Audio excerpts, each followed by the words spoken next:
Ni na ce a kira ka. Eh. Ni na ce a kira ka. Lafiya dai ko baba? Lafiya. Ba lafiya ba. Baba to me ke faruwa kenan? Abin da ya sa na ce na kira ka. Eh. Ku ne malamai. Ku ka san mutunci da daraja da karama, kima da sababi da misalai Gaskiya ne. na kadaran ma'aurata. Haka yake wannan. Ko ba haka ba?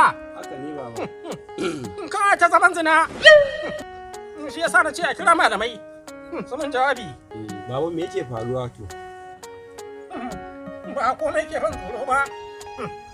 Sai lahira. Kiyama kenan. Mu da ka san abin da ni na farkewa a duniya. Na karatun littattafan da na yi 1947. Zina da zina. Wala ashijaru. Da itatuwa.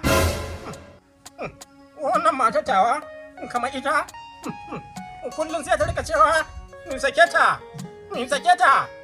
Ne barin zance na ce na sake ta saki 7. Me hukuncin mu? Saki 7. Kina ina? Kina ina?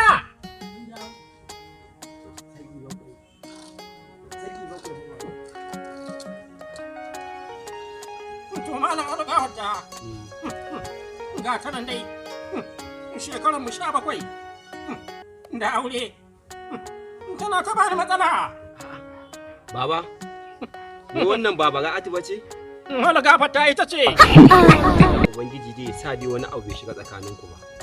Ni ka san da yake jini ya hau kaina. Ba zan san wani hali muke ciki da ita ba. Ta matsa in sake ta. Ka ji ƙato. Alhamdulillah tun da dai babu abin da ya shiga tsakaninku. Amma kakka manta fa wannan Bara'atu ce fa ƴarka ce fa ta hudu fa. Bara'atu ce. Eh baba, ni ce ƴarka ce.